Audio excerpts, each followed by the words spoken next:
নমস্কার, আপনারা দেখছেন সংকেত মিডিয়া, সোজা কথা সহজভাবে। নমস্কার, সংকেত মিডিয়া আপনাদেরকে আরও একবার স্বাগত। শিবরাত্রির রাত গতকাল কেটে গেছে, কিন্তু শিবরাত্রির যে তিথি, সেই তিথির মধ্যেই আমরা রয়েছি। আর এই মুহূর্তে আপনারা জানেন যে এই মুহূর্তে আমরা রয়েছি সাগর বিধানসভার গঙ্গাসাগরে। আরও ঠিক করে বলতে গেলে এই মুহূর্তে আমরা রয়েছি রুদ্রনগরে, গঙ্গাসাগরের অন্যতম প্রাণকেন্দ্র। আপনারা জানেন যে বিধানসভার ঢাকের বাদ্যি বেজে গেছে, ভোট উৎসব শুরু হয়ে গেছে। আর আমরা কোচবিহার থেকে কাকদ্বীপ, আমরা সব জায়গায় ঘুরে ঘুরে দেখার চেষ্টা করছি যে বিধানসভাগুলো কেমন আছে। মুখ্যমন্ত্রী মমতা বন্দ্যোপাধ্যায় এবং তৃণমূল কংগ্রেসের এই মুহূর্তে সর্বভারতের সাধারণ সম্পাদক অভিষেক বন্দ্যোপাধ্যায়, তাদের প্রচেষ্টায় রাজ্য এই মুহূর্তে কেমন আছে। যেসব বিধানসভায় বিরোধীরা রয়েছেন, বিজেপি বা আইএসএফ, সেই বিধানসভাগুলোই বা কেমন আছে, এবং তৃণমূল কংগ্রেসের যে বিধানসভাগুলো সেগুলো কেমন আছে। আর সেগুলোর সুযোগ সন্ধানে এসে এই মুহূর্তে আমরা রয়েছি গঙ্গাসাগরে। গঙ্গাসাগরের যিনি বিধায়ক, তার সম্বন্ধে যদি একটু আমরা বলে নিই। 2001 থেকে তিনি বিধায়ক, চারবারের। 2006 বাদ দিলে 2001 থেকে টানা তিনি বিধায়ক, এবং 2021 থেকে তিনি কিন্তু সুন্দরবন উন্নয়ন বিষয়ক যে অত্যন্ত গুরুত্বপূর্ণ, পশ্চিমবঙ্গের অত্যন্ত গুরুত্বপূর্ণ একটা বিভাগ, সেই বিভাগের উনি পূর্ণমন্ত্রী। কিভাবে চালাচ্ছেন বিধানসভাটা, কিভাবে চালাচ্ছেন তার মন্ত্রক, সেগুলো নিয়ে একেবারে অকপট একটা খোলামেলা গল্প করে নেব। প্রথমেই মঙ্গিবাবু, আপনাকে নমস্কার আমাদের পক্ষ থেকে। শিবরাত্রিতে আশা করছি আপনি ভালো আছেন, সুস্থ আছেন, আপনার নিরোগ দীর্ঘায়ু কামনা করি, এবং রাজনৈতিক জীবন আরও এগিয়ে চলুক সেই শিবের কাছে আমরা প্রার্থনা করি। কেমন আছেন? ভালোই আছি। আমিও আজকের এই শিব চতুর্দশীর পূর্ণ লগ্নে আপনারা যারা সংকেত মিডিয়া থেকে যারা এসেছেন, তাদেরকে আমার শ্রদ্ধা কৃতজ্ঞতা জানাই। আর বলি যে সর্বে মঙ্গলা মঙ্গলে শিবে সর্বাদি সাধিকে শরণ্য স্তম্ভকে গৌরী নারায়ণী নমস্তে। সেই শিবের চরণে যেমন সমস্ত মানুষজন যাতে তারা সুখে শান্তিতে থাকে, সেই শিবের চরণে প্রার্থনা জানাই। 5 বছর মোটামুটি শেষ হতে চলল। এই বিগত 5 বছরে আপনার সাগর বিধানসভা মানে গঙ্গাসাগর দ্বীপ, মৌসুমী, ঘোড়ামারা, ওদিকে বকখালি, ফ্রেজারগঞ্জ এবং নামখানার কিছুটা অংশ, সবচেয়ে আমি বলবো যে সবচেয়ে দুর্গম বোধহয় পশ্চিমবঙ্গের অন্যতম বিধানসভা এটা। যে একাধারে বিচ্ছিন্ন বিচ্ছিন্ন দ্বীপ, সেই দ্বীপগুলোকে নিয়ে আপনার একটা ভালো থাকার একটা প্রয়াস। 5 বছরে গঙ্গাসাগর কেমন থাকলো? দেখুন, আমি আপনাকে অত্যন্ত দায়িত্ব নিয়ে বলতে পারি, পশ্চিমবাংলার মাননীয় মুখ্যমন্ত্রী শ্রীমতী মমতা বন্দ্যোপাধ্যায় 2011 সালে ক্ষমতা আসার পর বাংলার মামাটি সরকার যেভাবে ধারাবাহিক উন্নয়ন তিনি সাগর থেকে পাহাড় থেকে জঙ্গলমহল সর্বত্র যেভাবে মানুষের পাশে থেকে মানুষকে সঙ্গে নিয়ে যেভাবে উন্নয়ন করে চলেছেন, তার থেকে এই সাগর বিধানসভাও বাদ যায়নি। তিনি ক্ষমতা আসার পর প্রথমেই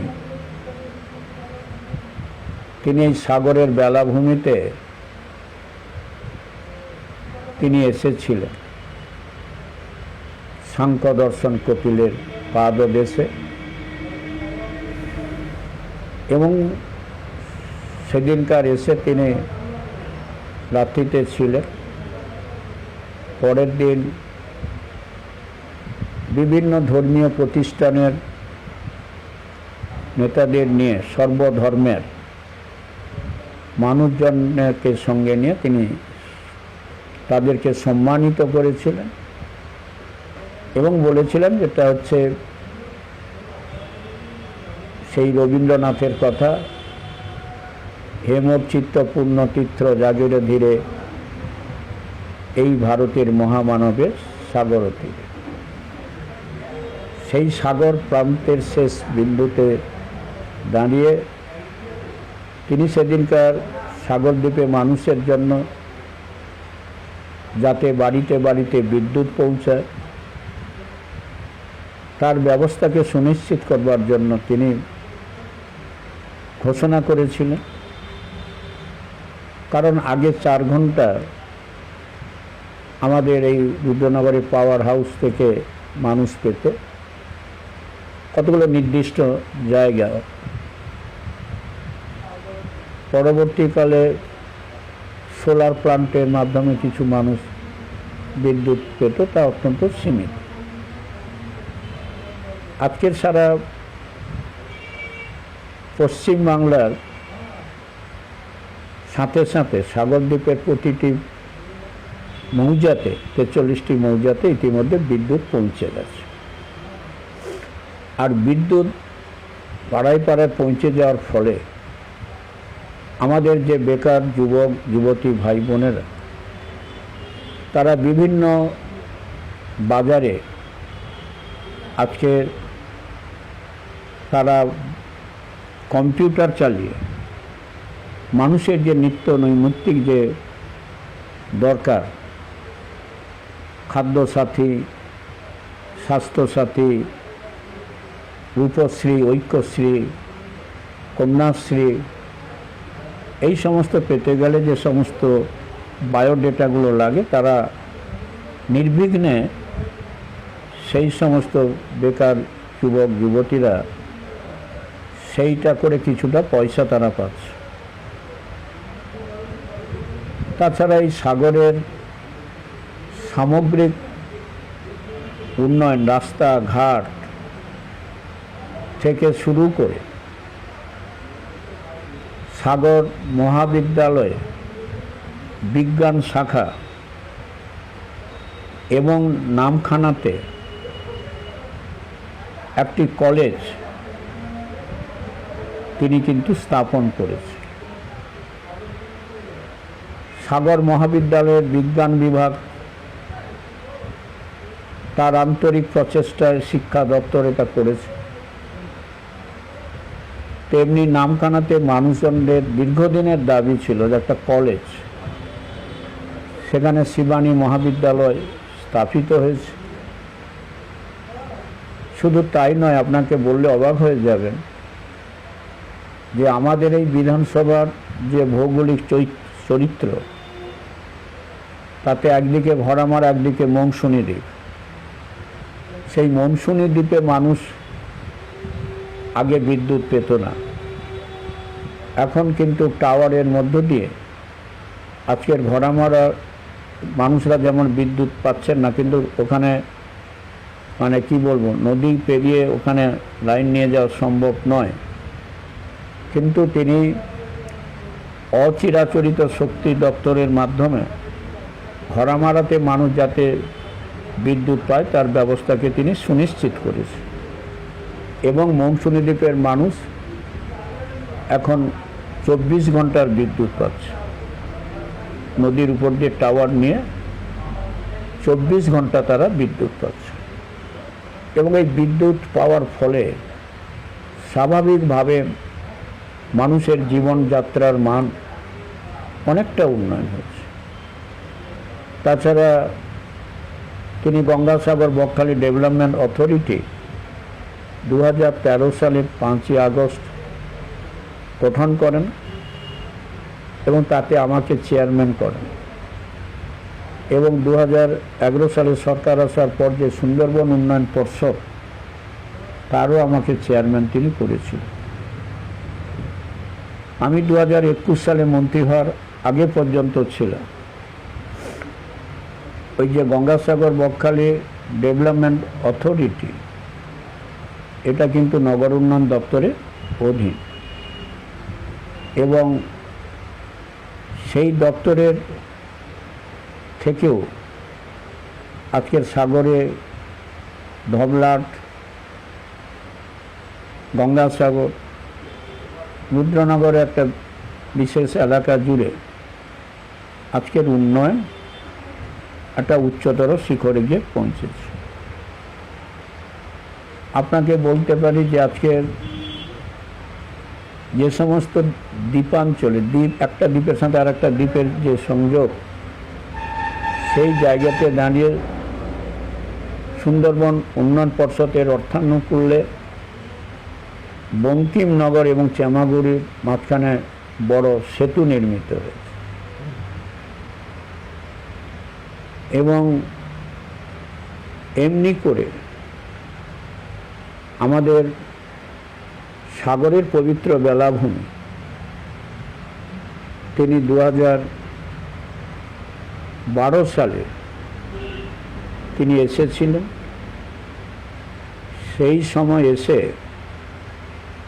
তিনি সাংখ্য দর্শন কপিলের যে পবিত্র বেলাভূমিতে, যেখানে কপিল মুনি অবস্থান করছেন, সেই ঘরে তিনি পুনর্বিন্যাস করেন এবং সেই ট্রাস্টকে তিনি বিনামূল্যে 63 শতক জমি তিনি দান করেন, এবং সেই বিল্ডিংটাও তিনি কিছু কাজ গঙ্গাসাগর বকখালি ডেভেলপমেন্ট অথরিটির মাধ্যমে, কিছু কাজ পিডব্লিউডির মাধ্যমে, কিছু কাজ ট্যুরিজম ডিপার্টমেন্টের মাধ্যমে আজকের তার ব্যবস্থাকে সুনিশ্চিত করেছে, যাতে গঙ্গাসাগর মেলার সময় মানুষ যাতে জলেরও অসুবিধা না পায়, তাহলে জনস্বাস্থ্য কারিগরি দপ্তরও তার ব্যবস্থা করেছে। এবং আপনি নিজেই দেখেছেন আজকে ভারতবর্ষ, শুধু নয় ভারতবর্ষের বাইরে থেকে প্রচুর মানুষ তারা এই পবিত্র গঙ্গাসাগরে আসে বহু কষ্ট করে। তাদের নদীপথে পেরোতে হয়,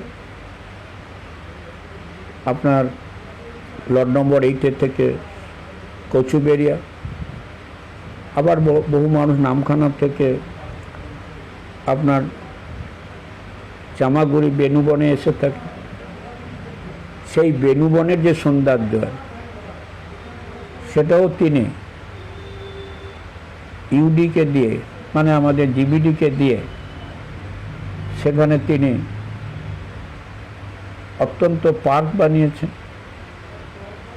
এবং ওখানে ইরিগেশন দপ্তরকে দিয়ে পার্মানেন্ট জেটি বানিয়েছেন, যাতে লোকেরা মনসুনে, নামখানার থেকে, মনসুনি থেকে যাতে লঞ্চে বা ট্রলারে করে তারা সাগরে আসতে পারে।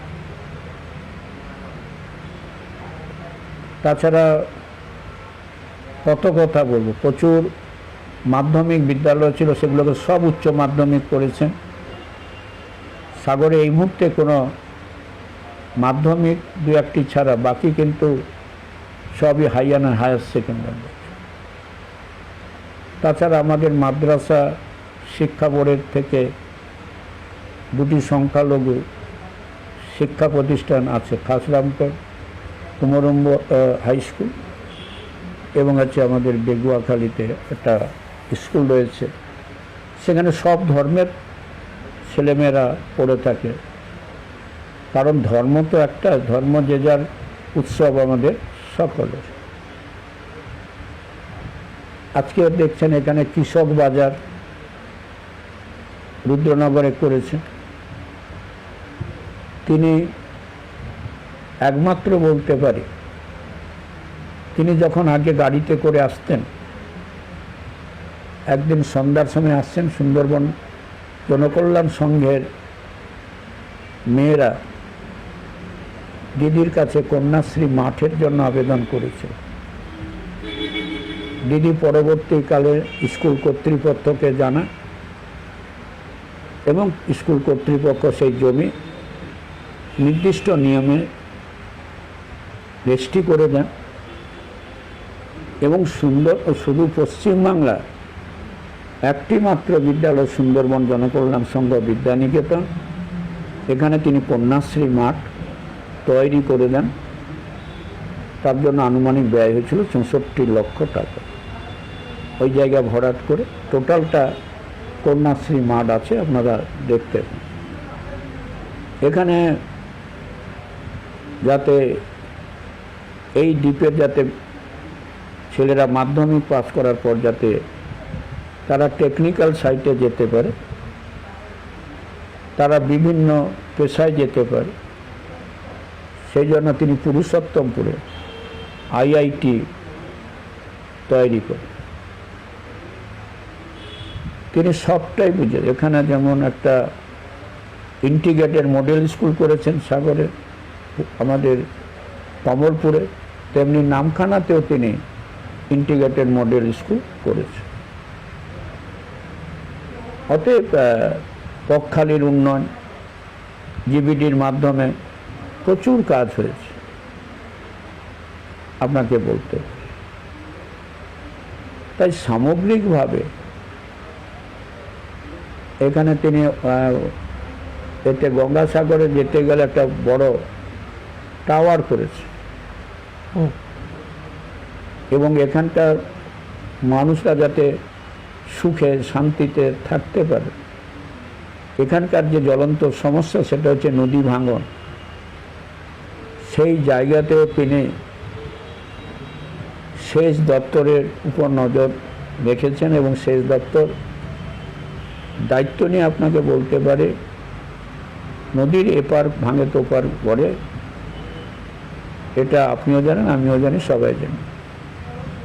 যেহেতু সাগরদ্বীপ নদী বেষ্টিত, সেই সাগরদ্বীপের নদীর পাড়গুলো যাতে সুরক্ষিত থাকে তার জন্য তিনি বহু জায়গায় কংক্রিটের বাঁধ, বিভিন্ন জায়গায় টেট্রাপড ফেলে, শুধু এখানে না, নামখানা মৌসুমী দ্বীপে,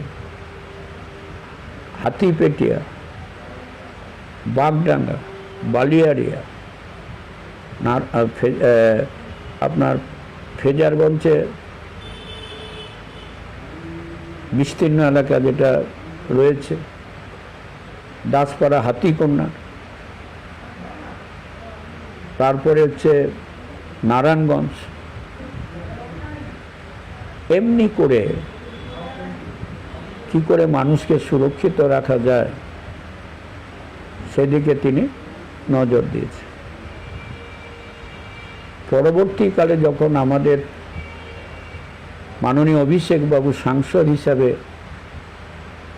তিনি দায়িত্ব পান, তার পরবর্তীকালে তিনি আজকের শুধু যুব কংগ্রেসের সভাপতি নয় রাজ্যের, তিনি আজকে ভারতবর্ষের মাটিতে দাঁড়িয়ে তিনি যদিও আজকের আমাদের দলের সাধারণ সম্পাদক, এটা বড় কথা নয়, বড় কথা হচ্ছে তিনি যেভাবে পুলওয়ামে যে ঘটনা ঘটার পরে যেভাবে সিঙ্গুর অপারেশনের নাম করে যে ঘটনাটা সংগঠিত হয়েছিল, সেদিনকার বাংলার মুখ্যমন্ত্রী প্রথমেই নরেন্দ্র মোদীকে ফোন করে বলেছিলেন যে এই অপারেশনের পক্ষে আমি রয়েছি। প্রথম যিনি মেসেজ দিয়েছিলাম তার নাম মমতা বন্দ্যোপাধ্যায়। এবং যে বিরোধী দলের টিম বিশ্বের বিভিন্ন প্রান্তে গেছিলেন, তার মধ্যে উল্লেখযোগ্য আমাদের প্রিয় সাংসদ, সর্বভারতীয় সাধারণ সম্পাদক, বর্তমান বিরোধী দলনেতা, আমাদের দলের যিনি চিফ হুইপ, তিনি যেভাবে বক্তব্য বিদেশের বিভিন্ন প্রান্তে গিয়ে যে বক্তব্য উপস্থাপিত করেছেন, আমার দীর্ঘ রাজনৈতিক জীবনে আমি প্রিয়রঞ্জন দাস মুন্সির সাথেও রাজনীতি করেছি, সুব্রত বাবুর সাথে রাজনীতি করেছি। এদেরকে বাদ দিলে তারপরে যে মানুষটা, তিনি আর কেউ নন, তিনি হচ্ছেন পরম শ্রদ্ধেয় অভিষেক বন্দ্যোপাধ্যায়।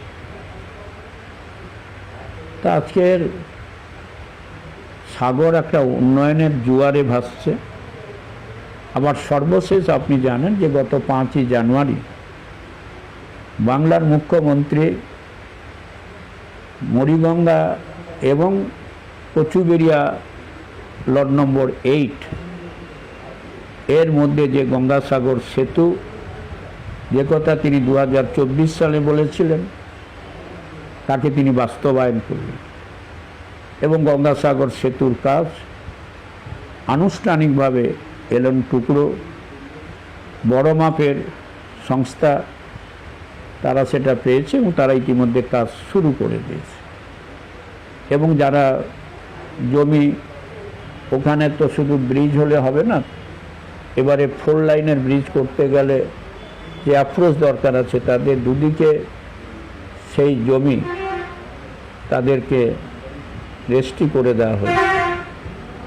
তারা উপযুক্ত মূল্য পেয়েছে, দফায় দফায় রেস্ট্রি হয়ে গেছে, কাজ শুরু হয়ে গেছে। রাইস সংস্থা আপনারা সয়েল টেস্ট করছে। অতএব আমি এই জায়গাতে দাঁড়িয়ে বলতে পারি বাংলার মুখ্যমন্ত্রী সাগর দ্বীপ এবং নামখানা দ্বীপকে তিনি যেভাবে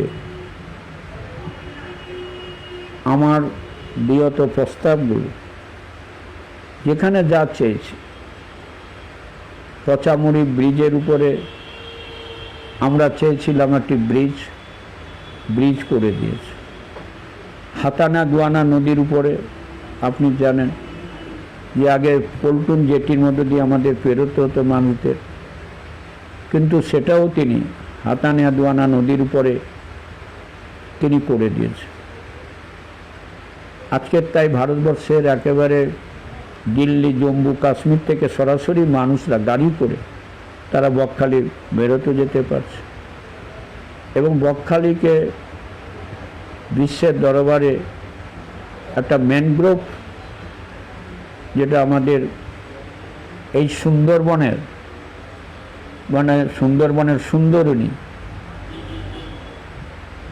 এই একদিকে কুমির, একদিকে বাঘ এবং এদের গোটা সুন্দরবনের বিস্তীর্ণ এলাকার যে সবুজায়ন, যাকে সামনে রেখে তিনি চেষ্টা করছেন যে এই দ্বীপাঞ্চলগুলোকে কীভাবে জল ক্ষয়ের হাত থেকে রক্ষা করা যায়। তার জন্য তিনি ওয়ার্ল্ড ব্যাংকের সাথে নেদারল্যান্ডের টেকনোলজি নিয়ে একটি চুক্তি স্বাক্ষরিত করেছে। সেই স্বাক্ষরিত চুক্তিতে 70% টাকা দেবে ওয়ার্ল্ড ব্যাংক, 30% টাকা দেবে রাজ্য। এই জায়গাতে দাঁড়িয়ে সমস্ত রকমের পরিকল্পনা তৈরি, কিন্তু দুর্ভাগ্যের বিষয় কেন্দ্রীয় সরকারের একটা ছাড়পত্র লাগে। কারণ যেহেতু ওয়ার্ল্ড ব্যাংক তারা টাকা দিতে গেলে একটা ছাড়পত্র দিতে হয়। বহুবার কমপ্লিট হয়ে গেছে। নেদারল্যান্ডের যারা টেকনোলজি, তারা আমাদের এই সাগর কপিলমুনির যে ভাঙন, এই দ্বীপের যে ভাঙন, ওখানে মৌসুমীতে বালিয়াড়িয়া, পাতিবনিয়া, পাথর প্রতিমা, গোসাপা, কুলতলি, ওদিকে হিঙ্গলগঞ্জ, ওদিকে আপনার সন্দেশখালী, মিনাখা, এই জায়গাগুলো হয়তো এখন আমাদের সরকার যখনই ঘটনাগুলো ঘটছে তখন জরুরি ভিত্তিক যাতে বাঁধগুলোকে প্রোটেক্টেড করা যায়, সেটা সেচ দপ্তর কখনো কখনো RIDF-এর লোন থেকে নিয়ে কাজ করতে হচ্ছে। অতএব এই জায়গাতে দাঁড়িয়ে আপনাকে বলতে পারি মমতা বন্দ্যোপাধ্যায় এবারে তিনি যে বাজেট প্লেস করলেন, আমার মনে হয় তিনি কল্পতরু। বিশেষ করে বাংলার যুব সমাজের যুব সাথী প্রকল্প, যেমনি করে লক্ষ্মী ভাণ্ডার আজকে বিশ্বের দরবারে একটা ভালো জায়গাতে পৌঁছেছে, সেই জায়গাতে দাঁড়িয়ে আজকে যারা ক্ষেত মজুর, যাদের জমি নেই, যারা ভাগচাষী না, সেই ক্ষেত মজুরদেরও তিনি 2000 টাকা করে বছরে দুবার করে তিনি দেবেন, 4000 টাকা যাতে তারা পায়। যুবসাথীরা যারা 21 থেকে 40 বছর, তারা যাতে 1500 টাকা করে পার মান্থ পেতে পারে, তার কর্মসূচি গতকাল থেকে শুরু হয়েছে সারা পশ্চিমবাংলার 294টি বিধানসভাতে। আর আমাদের যুব আইকন, তিনি গোটা পশ্চিমবাংলা, ভারতবর্ষের মাটিতে দাঁড়িয়ে এসআইআরের নাম করে যে ঘটনা সংগঠিত হয়েছে তার বিরুদ্ধে অনবরত যিনি মানুষের পাশে থেকে মানুষকে সঙ্গে নিয়ে নির্দিষ্ট কর্মসূচির মধ্য দিয়ে 294টি বিধানসভা যাতে এই এসআইআরের থেকে যাতে ওরা যে পরিকল্পনা করেছে যে ভোটকে বাতিল করার জন্য, তাতে যাতে না করতে পারে, যার বৈধ ভোটার সাথে সে ভোট দিতে পারে। একদিকে বাংলার মুখ্যমন্ত্রী মমতা বন্দ্যোপাধ্যায়, তিনি সেদিনকার মুখ্য নির্বাচন কমিশনারের এর বিরুদ্ধে তিনি সুপ্রিম কোর্টে নিজেই মুভ করেছেন। তাই যদিও এসআইআরের কাজ গতকাল অফিসিয়ালি শেষ হয়েছে, তা আমাদের দৃঢ় বিশ্বাস এবং প্রত্যয়, আমার সুদীর্ঘ রাজনৈতিক অভিজ্ঞতার নিরিখে মমতা বন্দ্যোপাধ্যায় আজকের সুন্দরবনের বিস্তীর্ণ যে দ্বীপাঞ্চলগুলোকে একটা দ্বীপের সাথে আরেকটা দ্বীপকে যোগ করার জন্য আমাদের যে পল্টুন জেটি,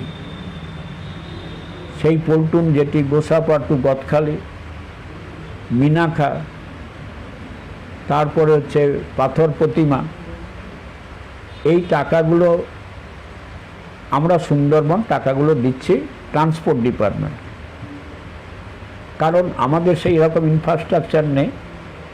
আমরা টাকাটা ওদের দিচ্ছি, ওরা যৌথভাবে কাজটা করে দিচ্ছে। ইতিমধ্যে আপনাকে বলতে পারি যে 6টা পল্টুন জেটি আমাদের কমপ্লিট হয়েছে আমাদের বিধানসভার, আমাদের এই সুন্দরবন যে বোর্ড হচ্ছে, অ্যাফেয়ার্স রয়েছে, ওদিকে 6টি ব্লক, এদিকে 13টি ব্লক, তার মধ্যে 6টা ইতিমধ্যে কমপ্লিট হয়ে গেছে। আমরা ঠিক 200-র কাছাকাছি আরসি জেটি করেছি। তাছাড়া 2011 সাল থেকে যদি ধরি তাহলে কত কিলোমিটার বলবো জানি না, যে বিস্তীর্ণ কংক্রিটের রাস্তা, বিপি রোড, যাতে মুখ্যমন্ত্রীর যে স্বপ্ন যে আমাদের গ্রাম বাংলার মায়েরা যাতে গর্ভবতী মায়েরা সরাসরি আসতে পারে, অ্যাম্বুলেন্স পরিষেবার জন্যই তো তিনি এই রাস্তাগুলো, গ্রামীণ যে রাস্তাগুলোকে কেন্দ্রীয় সরকারের যে পিএমজিসি ছিল, পিএমজি, সেই রাস্তার মাধ্যম দিয়েই করা হতো। এখন ওই টাকা বন্ধ করে দিয়েছে, যেটা গ্রামীণ সড়ক যোজনার টাকা। এখন তাই নতুন করে তিনি পথশ্রী 1, পথশ্রী 2, পথশ্রী 3, পথশ্রী 4-এর মাধ্যমে যাতে গ্রাম বাংলার মায়েদের হসপিটালে আসতে যাতে কোনো রকমের অসুবিধে না হয়, তার মধ্যে অ্যাম্বুলেন্স পরিষেবা, সারা পশ্চিমবাংলার হসপিটাল পরিষেবা, শিক্ষার ক্ষেত্রে এক অনবদ্য তার প্রচেষ্টায় আগের সরকারের আমলে ছিল 12টা বিশ্ববিদ্যালয়, এখন হয়েছে 42টি বিশ্ববিদ্যালয়। তা আজকের এই জায়গাতে দাঁড়িয়ে আমি মনে করি আমাদের যুব আইকন শ্রী অভিষেক বন্দ্যোপাধ্যায়ের নেতৃত্বে একদিকে বাংলার মুখ্যমন্ত্রী শ্রীমতী মমতা বন্দ্যোপাধ্যায়, আর একদিকে যুবনেতা অভিষেক বন্দ্যোপাধ্যায়ের নেতৃত্বে 2026 সালের যে লড়াই, সেই লড়াই আমি একজন গ্রাম বাংলার বিধায়ক হিসাবে এটুকু দায়িত্ব নিয়ে বলতে পারি, গতবারে ভারতীয় জনতা পার্টি যে আসন পেয়েছিল প্রায় 77টি, এবারে 50-এর নিচে থাকবে, 50-এর উপরে যেতে পারবে না। আমরা যেটা প্রথম 2011 সালে 184টি আসন পেয়েছিলাম, পরবর্তী 2012টি আসন, তারপর 2021 আমরা 214, আবার অনেকে বিভিন্ন রাজনৈতিক দল থেকেও আমাদের দলে যোগদান করেছে, অনেক এমএলএরা যোগদান করেছে। এবং আপনাকে এক নজরে আমি বলতে পারি যে সাগর থেকে পাহাড়, পাড় থেকে জঙ্গলমহল থেকে শুরু করে সর্বত্র মানুষের পাশে থেকে যেভাবে কাজ করছেন, ভারতবর্ষের ইতিহাসে নয় বিশ্বের ইতিহাসে এই রকমের একজন মহিলাকে খুঁজে পাওয়া, অভিসংবাদী নেত্রী হিসাবে খুঁজে পাওয়া খুবই মুশকিল। তাই আজকের ভারতীয় জনতা পার্টি, যাতে মমতা বন্দ্যোপাধ্যায় আজকের যেভাবে বিরোধী ভূমিকায় থেকে আজকের একের পর এক উন্নয়নের শিরোপা পাচ্ছেন, আর এরা গ্রাম বাংলায় সে কিছু কথা বলার সুযোগ না পেয়ে যারা ব্যক্তি কুৎসা, ব্যক্তি চরিত্র হনন করছেন, ধরুন এটুকু দায়িত্ব নিয়ে বলতে পারি, ঠাকুর রামকৃষ্ণ পরমহংসদেব বলেছিলেন যে যত মত তত পথ, সর্বধর্ম সমন্বয়ের কথা তিনি বলেছেন। স্বামী বিবেকানন্দ বলেছিলেন জীবে প্রেম করে যেইজন সেইজন সেবিছে ঈশ্বর।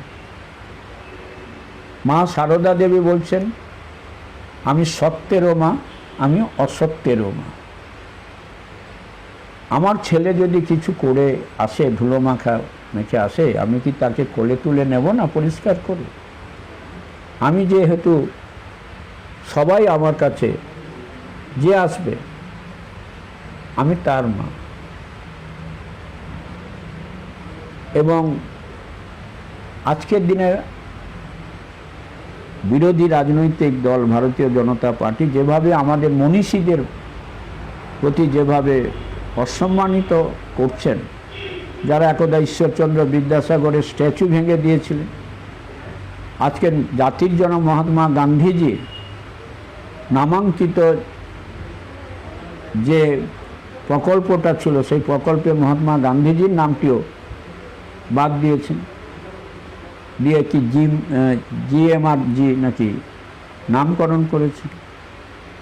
রবীন্দ্রনাথকে তুচ্ছ তাচ্ছিল্য করছে। বঙ্কিমচন্দ্র চট্টোপাধ্যায় যে বন্দে মাতরম সঙ্গীতে সেদিনকার আপামর মাগনার মানুষ উদ্বুদ্ধ হয়ে ব্রিটিশের বিরুদ্ধে লড়াই করেছিলেন, এই বাংলা সেই কবিগুরু রবীন্দ্রনাথের বাংলা, নজরুলের বাংলা, যে নজরুল গাইছেন যে একই বৃন্তে দুটি কুসুম, হিন্দু মুসলমান, মুসলমান তার নয়নমণি, হিন্দু তার প্রাণ। আর উনি বলছেন, রাখি পড়াতে পড়াতে বলছেন বাংলার মাটি, বাংলার জল, বাংলার ফল, বাংলার পূর্ণ হোক হে ভগবান। তিনি বলছেন নানা ভাষা, নানা মত, নানা পরিধান, বিবিধের মাঝে দেখো এক মহা মিলন। আজকে সেই জায়গাতে দাঁড়িয়ে বাংলার কৃষ্টি, বাংলার সংস্কৃতি, বাংলার যে ঐতিহ্য, সেই ঐতিহ্য যাতে বজায় থাকে, তিনি যেভাবে লড়াই করছেন, তার সাথে অভিষেকবাবু যেভাবে লড়াই করছেন, আমরা তাদের স্বাগত জানাই, তাদের শ্রদ্ধা জানাই, তাদের আমি প্রণাম জানাই। ধন্যবাদ। যেভাবে উনি বললেন, মানে একেবারে পুরো বিষয়টাকে একেবারে পরিষ্কার করে দিলেন যে কিভাবে সাগর ভালো আছে, সাগরের কি কি প্রয়োজন ছিল এবং সেটা কিভাবে উনি করতে পেরেছেন। মমতা বন্দ্যোপাধ্যায়ের কাছে আর্জি জানিয়েছেন, মুখ্যমন্ত্রী সেই আর্জিতে সাড়া দিয়েছেন। নামখানা থেকে বকখালি যেখানে যেখানে যখন যেটা দরকার ছিল মৌসুমী দ্বীপ ঘোড়ামারায় সেগুলোর ব্যবস্থা করেছেন। এবং একটা সময় দীর্ঘকাল ধরে এটা বলা হতো যে সপ্তীর্থ বারবার, গঙ্গাসাগর একবার, কারণ গঙ্গাসাগরে আসাটা খুব দুর্গম ছিল, রাস্তা খুব দুর্গম ছিল, নদী পার হওয়া খুব কঠিন কাজ ছিল। এবং তারপরেও কচুবেড়িয়া থেকে সাগর অবধি পৌঁছানোর যে রাস্তা, সেই রাস্তারও অবস্থা ভালো ছিল না। সেইখানে দাঁড়িয়ে মমতা বন্দ্যোপাধ্যায় সরকার আসার পর আমূল চেহারাটা পরিবর্তন হয় এবং এখন অলরেডি বলা শুরু হয়ে গেছে যে সপ্তীর্থ একবার, গঙ্গাসাগর বারবার, আর সেটা বোধহয় আরও